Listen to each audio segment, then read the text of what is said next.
Python is a high-level, interpreted, general-purpose programming language. Its design philosophy emphasizes code readability with the use of indentation. Python is also dynamically typed and garbage collected. It supports multiple programming paradigms including structured, object-oriented, and functional programming. It is often described as a batteries-included language due to its comprehensive set of libraries. But how to crack the interview and break into the Python developer role? You can do it by preparing for the interview with this video, where I have compiled a list of top 15 questions and formed detailed answers that are most likely to appear on your next Python interview. Now that you know what you're in for, without any further ado, let us move on to the first question. But before we begin, make sure that you subscribe to our YouTube channel and hit the bell icon for regular updates.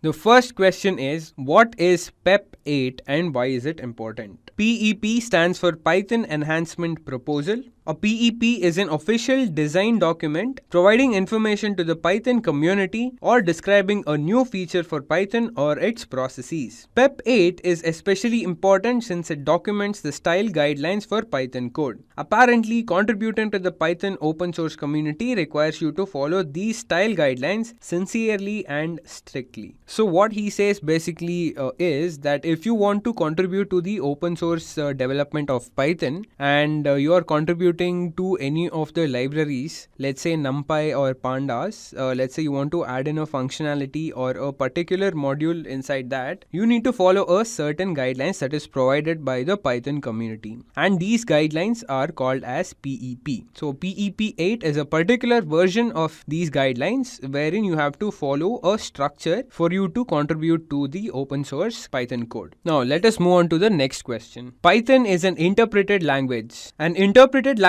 is any programming language that executes its statements line by line. This means the source code of a Python program is converted into bytecode that is then executed by the Python virtual machine or PVM. Python is different from major compiled languages such as C and C++ because Python code is not required to be built and linked like code for these languages. This distinction makes for two important points, which is, the first point is Python code is fast to develop. As the code is not needed to be compiled and built, Python code can be readily changed and executed. This makes for a fast development cycle. The next point is, Python code is not as fast in execution compared to other languages. Since the code is not directly compiled and executed, and an additional layer of Python virtual machine is responsible for the execution, Python code runs a little slow as compared to the conventional languages like C, C++, etc. So we also have a pro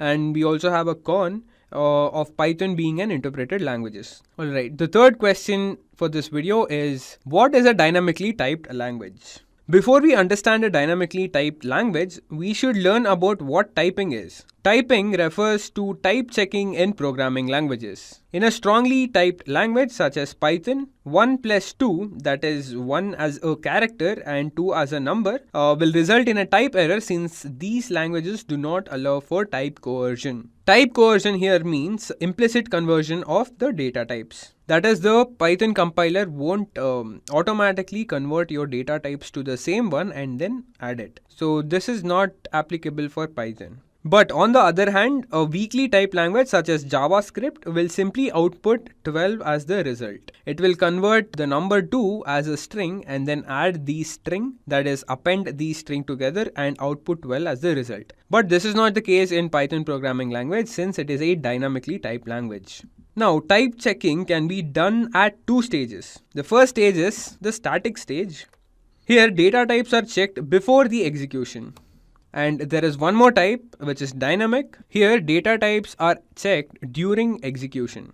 That is, while typing out your statement on a single line, your data types are checked whether they are compatible or not. Python doesn't wait for you to compile the whole source code. In fact, it does that line by line, and that is why it is also called as an interpreted language. You can also put the answer this way. Python is an interpreted language that executes each statement line by line. Thus, type checking is done on the fly during execution. Hence, Python is a dynamically typed language. Let us move on to the fourth question. Is indentation required in Python? So the obvious answer is yes, but you will need to expand upon that answer.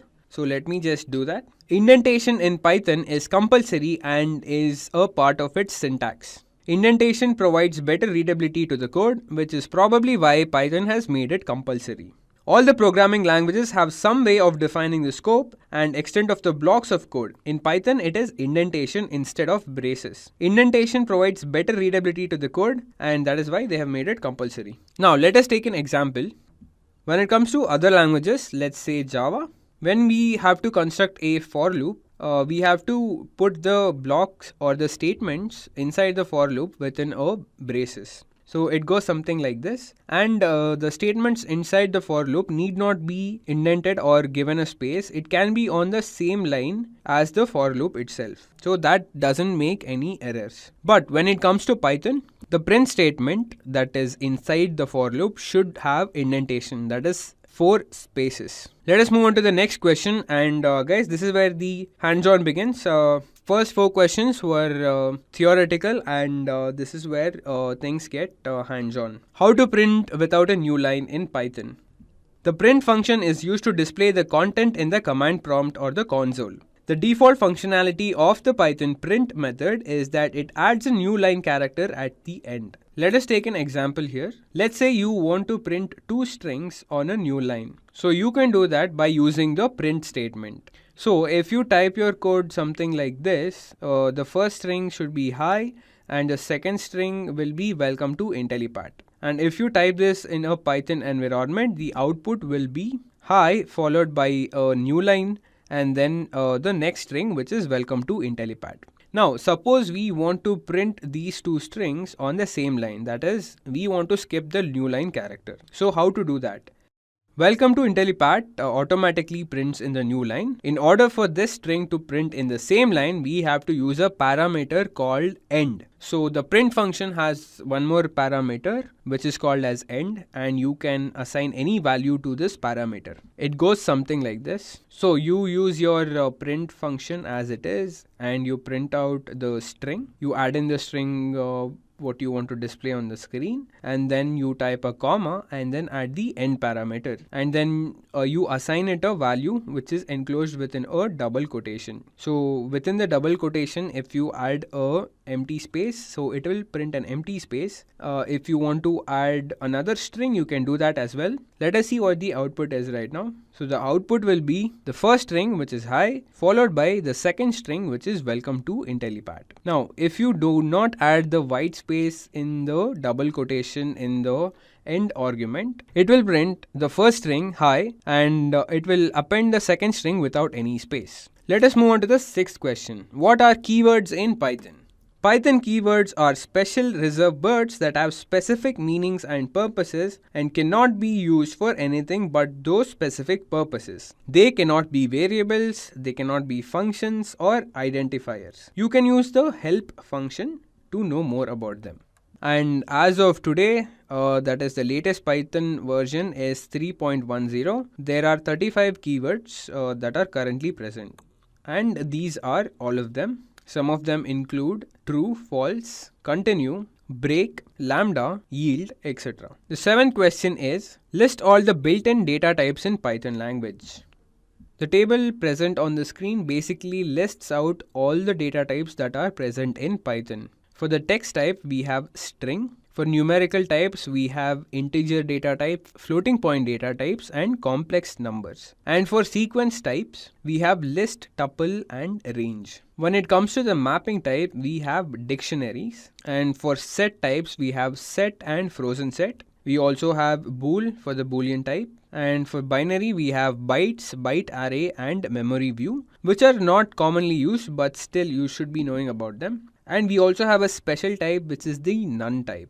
And in case if you want to know the data type of a particular variable in Python, you can use the type of function. So the output will basically display the data type of the variable. The type function takes the variable as its argument and outputs the data type of the variable. Moving on to the 8th question. What are the differences between Python arrays and lists? Both lists and arrays are used to store a collection of items, that is data in the Python programming language. Moreover, both data structures allow indexing, slicing and iterating. So both Python array and list support indexing, slicing and iterating as well. Coming to the definition of list, a list is a data structure that's built into Python and holds a collection of items. Lists have a number of important characteristics. The first character is list items are enclosed in square brackets.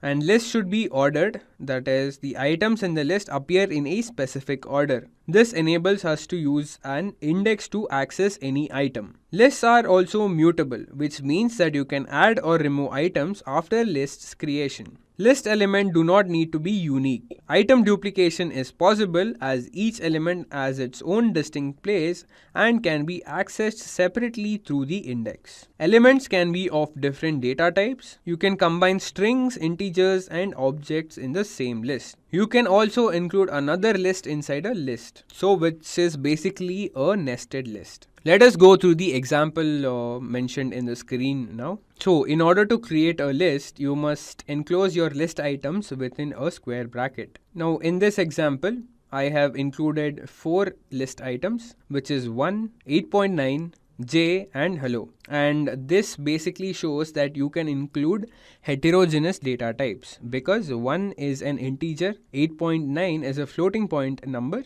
J is a character and hello is a string. And then on the next line, you can print the list and you can also print the type of the list in the next line. So the output will be the list itself because I'm printing the list called my list, and then the type of list will be list. Now moving on to the array data structure. An array is also a data structure that stores a collection of items. And like list, arrays are ordered, mutable, enclosed in square brackets and able to store non-unique items. To use arrays in Python, you need to import either an array module or a NumPy package. So array initialization in Python has two ways. You can either do it by importing a module called array, or you can use a library, which is basically an open source library called NumPy. Let us take an example here.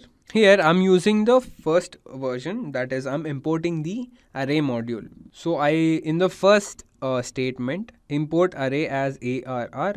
ARR is basically an alias. On the next line, I will be initializing a variable and assigning the array to that variable called my_arr. So you have to use the array function here, that is array of. And here array of function takes in two arguments. The first argument is the type of data which you will be storing inside that array. In this particular example, I have given small I, which basically means I am storing integer data types inside my array. And then after that, you need to include the array itself. Here I have included 5 elements, that is 1, 2, 5, and I have enclosed that within square brackets. On the next line, I am printing the array which is called as my_arr, and then I am finally printing out the type of the array, that is my_arr. Now let us see what the output will be. The output is, and it also shows the data type in the output as well.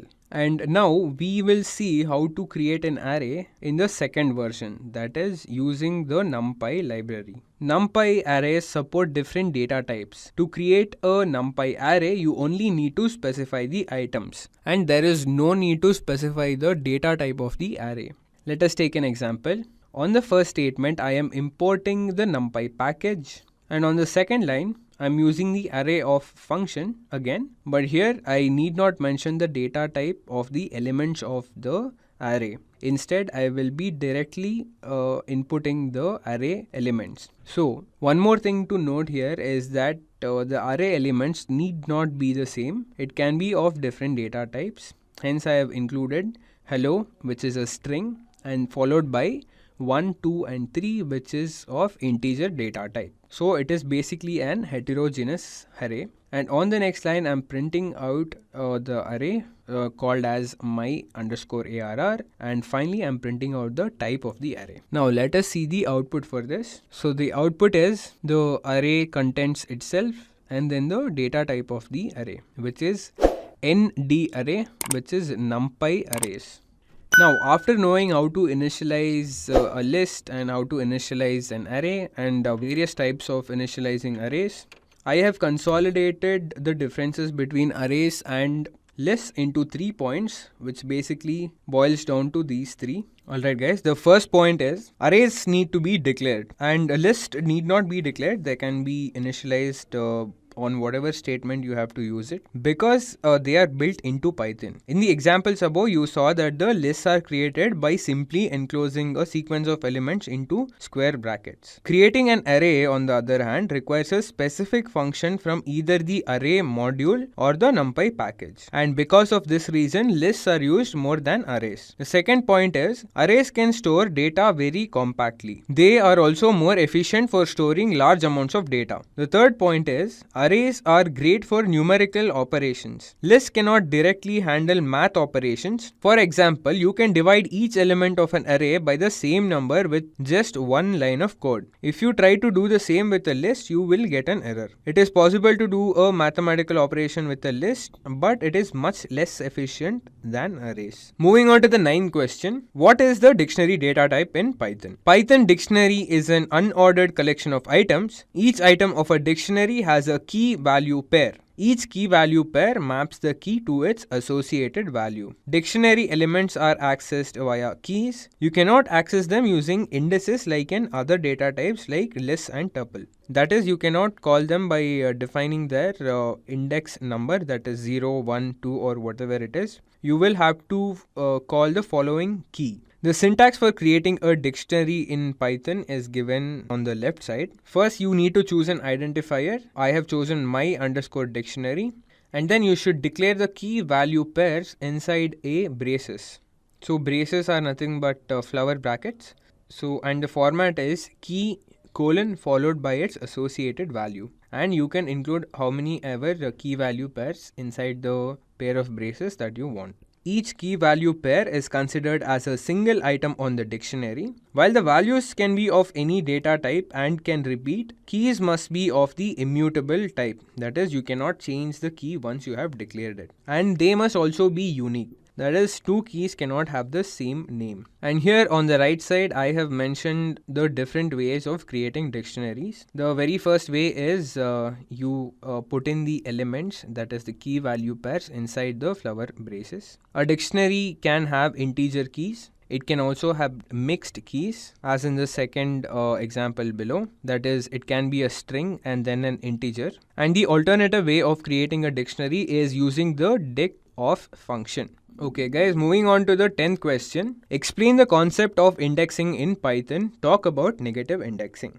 Now, before we get started with indexing, let us understand what iterables are and what is their main function. The knowledge of iterables is much needed to get behind indexing. It is a special type of object in Python that you can iterate over, meaning you can traverse through all the different elements or entities contained within the object. It can be easily achieved using for loops. Objects like lists, tuples, sets, dictionaries, strings, etc. are called as iterables in Python. In short, iterables is any thing that you can loop over. Under the hood, what all these iterable items carry are two special methods called the iter and the next method that implements the sequence semantics. Even the for loop in Python is implemented using these special methods. Now that we know what iterables are briefly, let us know about indexing. It is a special type of object in Python that you can iterate over, meaning that you can traverse through all the different elements or entities contained within the object. It can be easily achieved using for loops. Objects like lists, tuples, sets, dictionaries, strings, etc. are called as iterables. In short or simple terms, iterable is anything that you can loop over. Under the hood, what all these iterable items carry are two special methods called iter and next that implement the sequence semantics in Python. Even the for loop in Python is implemented using these special methods. Now that we know what iterables are briefly, let us now go into indexing. Indexing in Python is a way to access individual items within an iterable by their position. In other words, you can directly access your elements of choice within an iterable and do various operations depending on your needs. Now let us take an example. Here I have declared a list in Python and I have called the list as fruits and I have added 5 elements within that list which are of string type. So we have apple, grape, orange, guava and banana. So let us see how this works under the hood in Python. So in the very first step, Python allocates memory for the list and each element is indexed as follows. Apple will be given the index 0, grape will be given 1 and so on until 4. In Python, objects are 0 index, meaning that the position count starts at 0. Many other programming languages follow the same pattern. Now as you can see, by default, many people use the positive indexing for their item retrieval. So we have 0 to 4. And there is another concept called as negative indexing in Python, which basically means that the last element of the list is indexed as -1 and the last but one element of the list will be indexed as -2 and so on until -5. And the length of the list is 5. So this is about indexing and negative indexing in Python. Moving on to the 11th question. Explain the concept of slicing in Python. Slicing a list gives us another list instead of a single element. Slicing is an incredibly useful feature in Python. A slice specifies a start index and an end index and creates and returns a new list based on the values of the indices. The indices are separated by a colon. Now let us take an example, but before that, keep in mind that the sublist returned contains only the elements starting from the start index, which includes the start index, but it will exclude the end index elements. So you guys will understand what I mean in the example. So let's say for example, you create a list of 5 elements, that is 1 to 5, and you call the list as example. In the next statement, you are printing the example by calling it by index length, that is the slicing method. So the syntax for slicing is element colon and then colon, which basically means the first element before the colon is the start index. The second element after the colon means the end element. So the second statement here means that print out the first element until the last element. So the second statement prints 1, 2, 3, 4 and 5. In the third statement, we have the start index as 1 and the end index as 5. So it will print from the second element of the list, which is 2, 3, 4, 5. And coming to the last statement, we have 4:5, that is the start index is 4 and the end index is 5. So it will print the last element, which is 5, and the end index element -1, which is the same. Both 4 and 5 points to the same element and hence it prints only one element, which is 5. You can see the output below. And there is one more trick to slicing, guys. If you leave out the start index, it is assumed to be 0. That is, if you do not put anything under the start index place, that is before the colon, the default value will be 0. And similarly, if you leave out the end index, it is assumed to be the length of the list. And here in the example above, it will be length of the list is 5, so it will be 5. Let us see this with an example.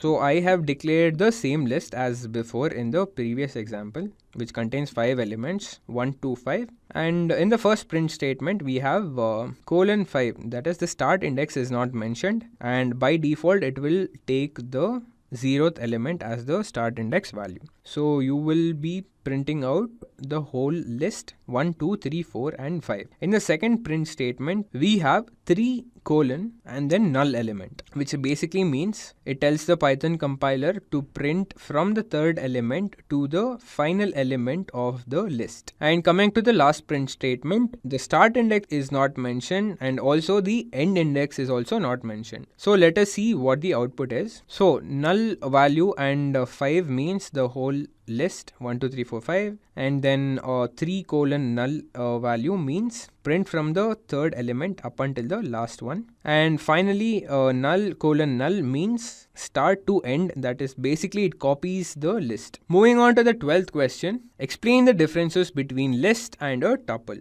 Both list and tuple are built-in data types in Python and they are meant to store a collection of elements. Both these are capable of storing heterogeneous data. Both of these are iterable objects. Now let us see the differences one by one. Lists are mutable. Tuples, on the other hand, are immutable.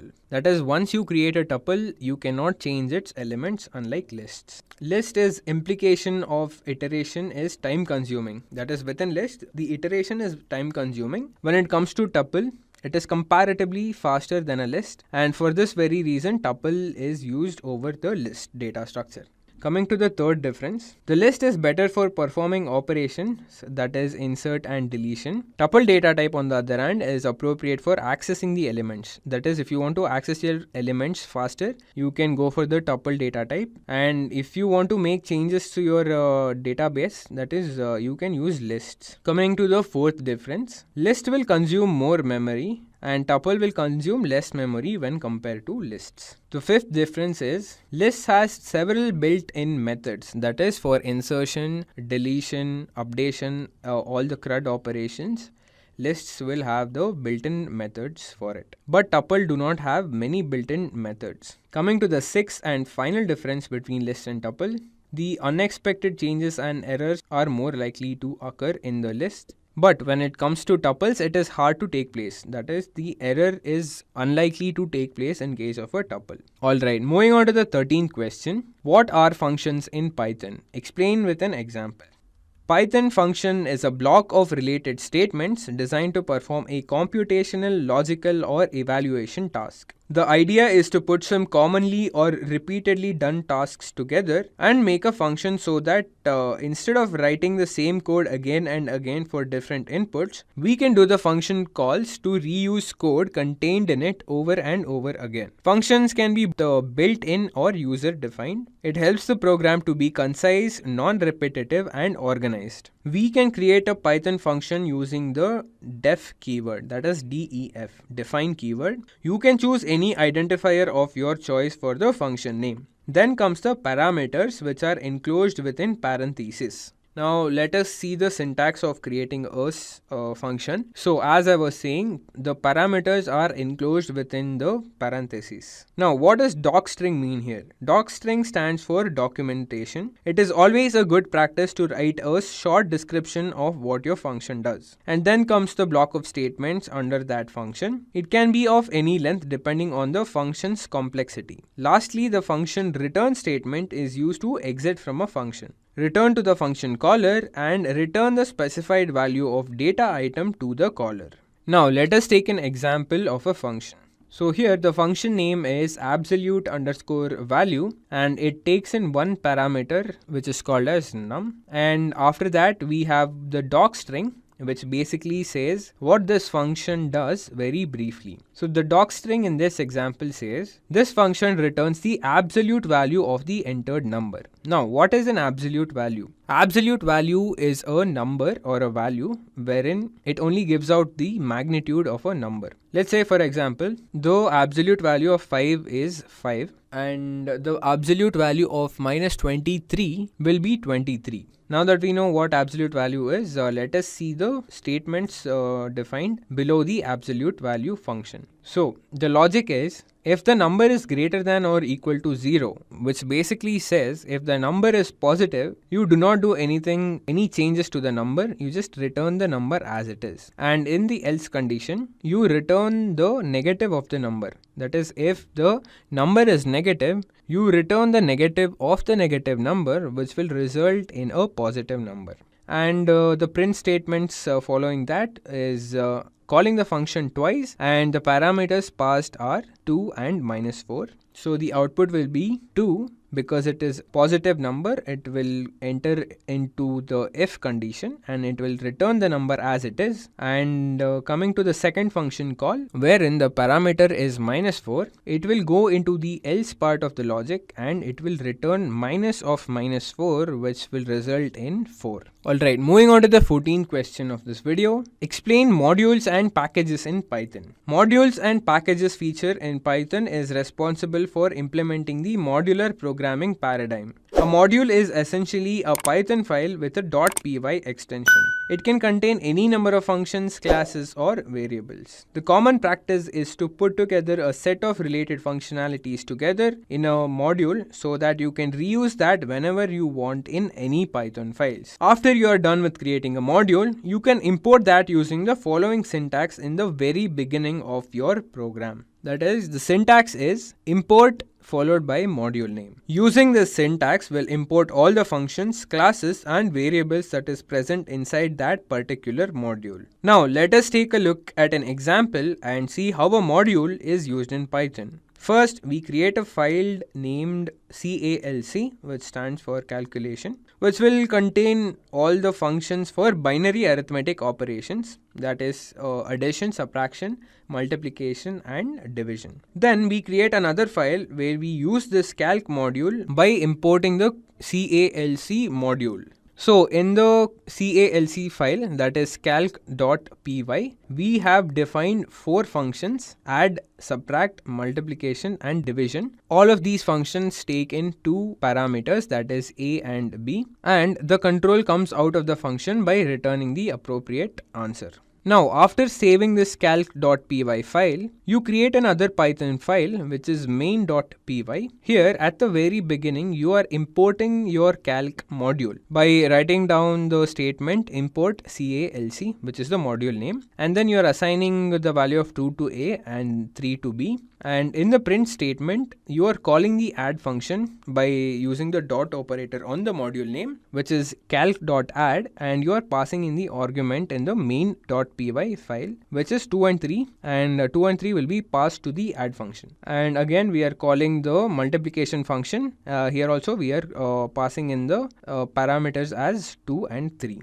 Now let us see what the output will be. So the output is as expected 5 and 6. So basically when you call the add function in the main.py file, the control goes to the calc.py file, and then here the control goes to the return statement which basically adds 2 and 3 and then returns the answer back to the main.py file, and then it is printed out in the output. The same goes for the multiplication function as well. So this is how a module works. By looking at this example, we can say that a group of functions, that is addition, subtraction, multiplication and division, which is present inside a Python file, will make up a module. So the pictorial representation goes something like this. That is, here in the picture there are 5 functions, and in total you can save it as a .py file, and in turn it will become a module. So in our previous example, we have taken 4 functions, which is add, subtract, multiplication and divide, and we have saved that file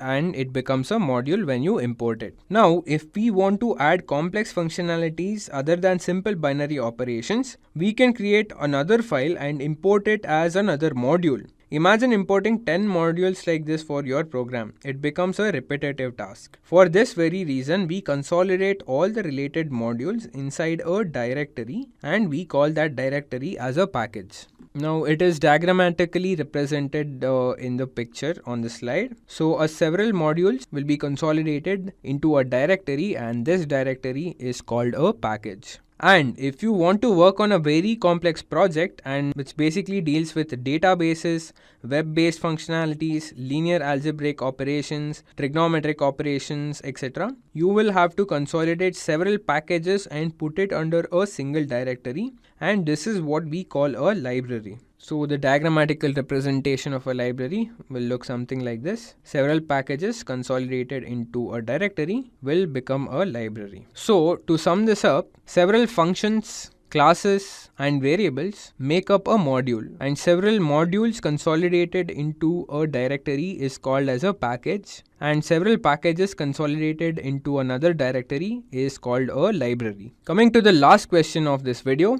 demonstrate any 3 ways to reverse a string in Python. There is no reverse of function for the string library in Python as it is there in the Java language. Therefore, we will have to know these methods to reverse a string. So the 3 ways are using the for loop, using the inbuilt reversed of function, and finally using the extended slice syntax. Now we will be taking a look at each one in brief. Firstly, using the for loop. Okay, let us see how for loop works. Here we have defined a function called as reverse, and it takes in one argument, which is s. It takes in a string. Here we declare a variable called as string, which is basically an empty string, and then you initialize a for loop and iterate over the string, and then you put in the logic in the next statement. Result is equal to I plus result, which basically means that you are taking the first element or the first character in that string and adding that to the empty string which is stored in result. So here in the first iteration, the first character will be stored in the result, which is I, and in the second iteration, the second element or the second character in the string, which is n will be prepended to I, and then in the third iteration, the third character t will be prepended on the result string. So now after third iteration, the result will be tni, and then on the print statement, you are printing out the original string followed by the reverse string after going through the for loop in the reverse function. So the output will be as follows. Your original string will be Intellipaat and the reverse string will be TAAPLLENTI, which is basically the reverse of Intellipaat. The second method is the inbuilt reversed method. Here we make use of the built-in reverse function, which basically creates a reversed object which is also an iterator from the original string. Then on wrapping the join function around it, it will prepend each character to the empty string on which the dot operator is used. Now if you guys get confused, let me explain it through an example. So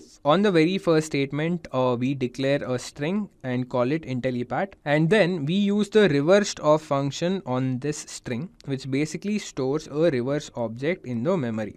And then on top of that reversed of function, you use the join function. You wrap the join function around the reverse function. What it basically does is it prepends every character to the empty string that is declared by the dot operator before the join. And then the whole result will be stored in the identifier or the variable called result. And then in the final statement, you are finally printing out your result. So the output will be the reverse of the original string, which is TAAPILLENTNI. The third method is using the extended slice syntax. Alright, before doing this, let me revise what the slice syntax is. The slice syntax basically says that you use the colon in between the start index and the end index. But here we are using the extended slice index, which basically has 3 arguments instead of 2, that is the start, end and the step. The start index is where the slicing of the object starts, that is the slicing of string starts, and the end index is where the slicing of the objects stop, and finally the extended argument is the step argument, and this is an optional argument that determines the increment between each index for slicing. Let's say suppose you add the value 1 in it. So the increment is 1, that is it will print out in terms of 1 steps. If you put in 2, let's say the list has elements from 1 to 10. Let's say you put in the step as 2, so it will print all the even numbers in the list, that is it will print 0, 2, 4, 6, 8 and then 10. So it basically increases the step by 2, skipping all the odd numbers in the list. Now that we know what an extended slice syntax is, let us take up an example. We declare a string Intellipaat and store it in S, and then you are slicing the string by using slice syntax, null value followed by colon followed by a null value followed by -1. In this example, I have given null values for the start and end arguments, which means it will take default values for start and end index, that is 0 and the length of the string, and the argument for the step function is -1. This will imply start from the last character, because -1 is the negative index for the last character in a string, and then take 1 step backwards until the first character of the string. So this is what -1 means to the Python compiler. And finally the output will be the reversed string of Intellipaat. Alright guys, that covers 15 questions. That's it for today's video. Thank you for watching till the end. Have a nice day. If you want to make a career in data science, then Intellipaat has IIT Madras Advanced Data Science and AI Certification Program. This course is of very high quality and cost effective as it is taught by IIT professors and industry experts.